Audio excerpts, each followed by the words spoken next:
আপনার জীবনে কি এমন কোনো সময় এসেছে যখন আপনার অন্তর এক গভীর হতাশায় ডুবে গেছে, যখন মনে হয়েছে আপনি এত গুনাহ করেছেন যে আল্লাহর ক্ষমা পাওয়ার আর কোনো পথ নেই, যখন আপনার মন আল্লাহর রহমত থেকে নিরাশ হয়ে গেছে আর আপনি আপনার পাপের বোঝা নিয়ে একাকিত্বে হারিয়ে গেছেন? আমরা মানুষ হিসেবে প্রায়শই আমাদের গুনার কারণে নিজেদেরকে আল্লাহর ভালোবাসা পাওয়ার অযোগ্য মনে করি। আমাদের মনে হয় এই পাপী অন্তর নিয়ে আল্লাহর কাছে কিভাবে যাব। কিন্তু আজ আমরা আলোচনা করব এক গভীর সত্য নিয়ে, একটি গুনাহগারের গল্প যা আমাদের শিখিয়ে দেবে কিভাবে ফিরে আসার শক্তি হলো একজন মুমিনের সবচেয়ে বড় সম্পদ। আমরা জানব কিভাবে আল্লাহ তাআলা তার গুনাহগার বান্দাদের সবচেয়ে বেশি ভালোবাসেন যদি তারা অনুতপ্ত হয়ে তার দিকে ফিরে আসেন।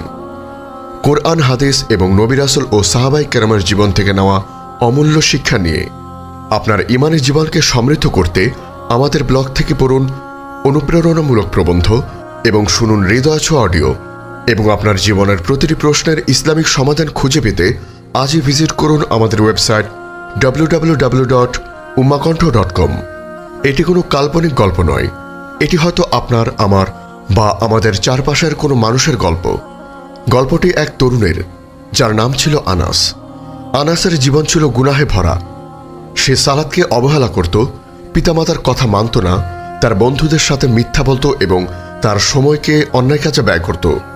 তার বাহ্যিক জীবনে হয়তো হাসি ছিল, কিন্তু তার অন্তরে ছিল এক গভীর শূন্যতা।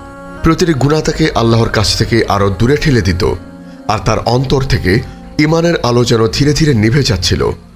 আনাস জানত যে সে ভুল করছে, কিন্তু শয়তান তাকে প্রতিনিয়ত ওয়াসওয়াসা দিত, তোমার গুনাহ এত বেশি যে আল্লাহ তোমাকে ক্ষমা করবেন না, আর তোমার ফিরে আসার কোনো পথ নেই। এই ওয়াসওয়াসা আনাসকে আরও বেশি হতাশ করে তুলত, আর সে পাপের সাগরে আরও গভীর থেকে গভীরতম অন্ধকারে ডুবে যেত। একদিন আনাসের জীবনে এক ভয়াবহ দুর্ঘটনা ঘটল।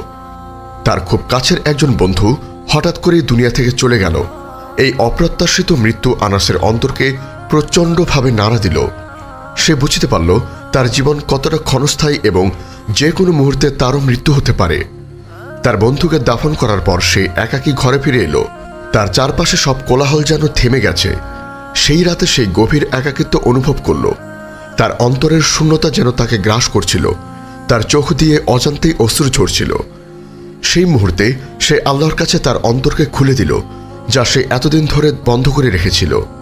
সে দুই হাত তুলে ফিসফিস করে বলল, হে আল্লাহ, আমি জানি আমি গুনাহগার। আমি জানি আমি আমার প্রতি অনেক অবিচার করেছি, কিন্তু আপনি তো আল গাফফার, ক্ষমাশীল।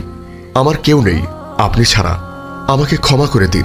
তার জীবনে ফিরে আসার প্রথম পদক্ষেপ। তার এই দোয়া ছিল এক ভেঙে যাওয়া হৃদয়ের, এক হতাশ আত্মার আর্তনাদ, এবং আল্লাহ তাআলা এই দোয়াকে কবুল করেছিলেন। কারণ যখন কোনো বান্দা তার সমস্ত অহংকার ছেড়ে বিনয়ের সাথে আল্লাহর কাছে ফিরে আসে, তখন আল্লাহ তাকে কখনোই ফিরিয়ে দেন না।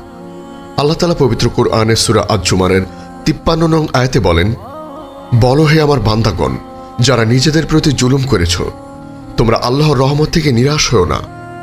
নিশ্চয়ই আল্লাহ সমস্ত গুনাহ ক্ষমা করে দেন। নিশ্চয়ই তিনি ক্ষমাশীল, পরম দয়ালু। আনাসের এই দোয়া যেন এই আয়াতের এক প্রতিচ্ছবি। ফিরে আসার পথটি আনাসের জন্য সহজ ছিল না। শয়তান তাকে প্রতিনিয়ত বিভ্রান্ত করার চেষ্টা করত। যখন সে সালাতে দাঁড়াতো, তখন শয়তান তাকে মনে করিয়ে দিত, তোমার মতো গুনাহগারের সালাত আল্লাহ কবুল করবেন না। যখন সে গুনাহ থেকে দূরে থাকতে চাইত, তখন শয়তান তাকে আবার গুনাহের দিকে প্রলুব্ধ করত। কিন্তু আনাস তার অন্তরে এক নতুন শক্তি খুঁজে পেয়েছিল, ফিরে আসার আত্মিক শক্তি। এই শক্তি তাকে প্রতিবার ব্যর্থতার পরেও আবার আল্লাহর দিকে ফিরে আসতে সাহায্য করত। সে জানত যে তার এই প্রচেষ্টা আল্লাহর কাছে অনেক প্রিয়। রাসূল সাল্লাল্লাহু আলাইহি ওয়াসাল্লাম বলেছেন, আল্লাহ তাআলা তার বান্দার তওবায় এমনভাবে খুশি হন, যেমন কোনো ব্যক্তি তার উটকে মরুভূমিতে হারিয়ে ফেলার পর যখন তা আবার ফিরে পায়, তখন সে যতটুকু খুশি হয়। সহিহ মুসলিম। এই হাদিসটি প্রমাণ করে যে একজন গুনাহগার যখন আল্লাহর কাছে ফিরে আসে, তখন আল্লাহ কতটা খুশি হন।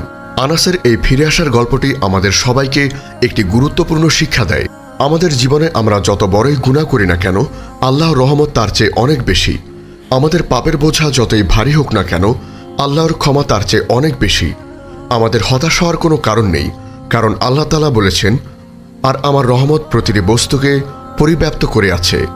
সূরা আল আরাফ আয়াত 156। তাই আমাদের জীবনের প্রতিটি ব্যর্থতাকে, প্রতিটি গুনাহকে আল্লাহর কাছে ফিরে আসার এক মাধ্যম হিসেবে দেখা উচিত।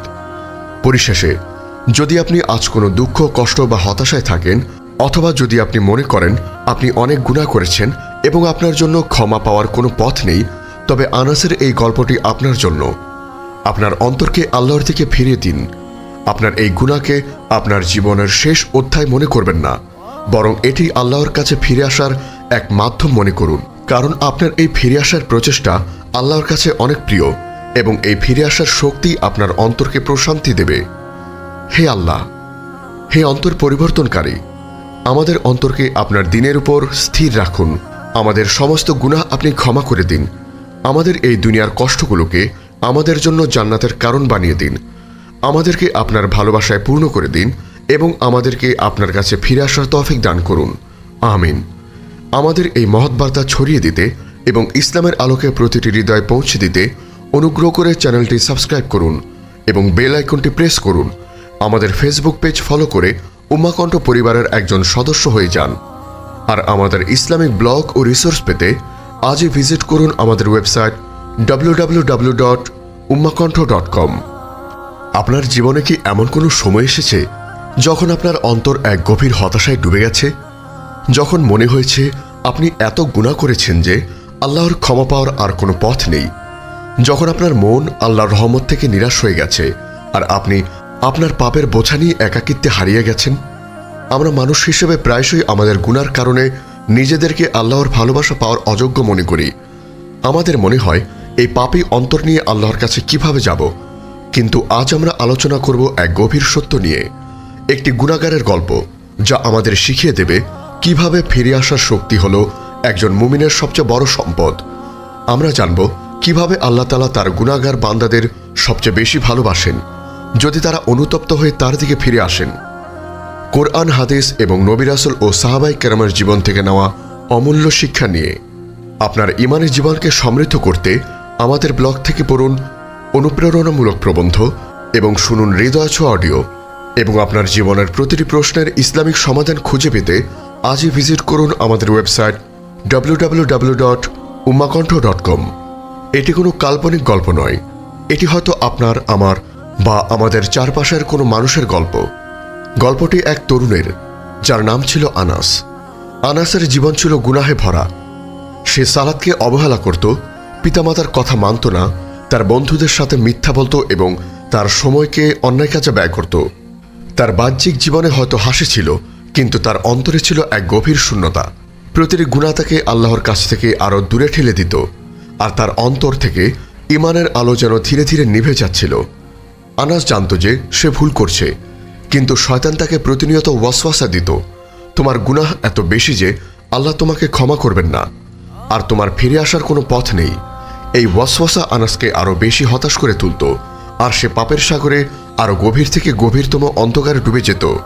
একদিন আনাসের জীবনে এক ভয়াবহ দুর্ঘটনা ঘটল। তার খুব কাছের একজন বন্ধু হঠাৎ করেই দুনিয়া থেকে চলে গেল। এই অপ্রত্যাশিত মৃত্যু আনাসের অন্তরকে প্রচণ্ডভাবে নাড়া দিল।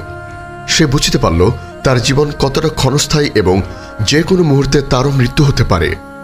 তার বন্ধুকে দাফন করার পর সে একাকী ঘরে ফিরে এলো। তার চারপাশে সব কোলাহল যেন থেমে গেছে। সেই রাতে সেই গভীর একাকিত্ব অনুভব করল। তার অন্তরের শূন্যতা যেন তাকে গ্রাস করছিল।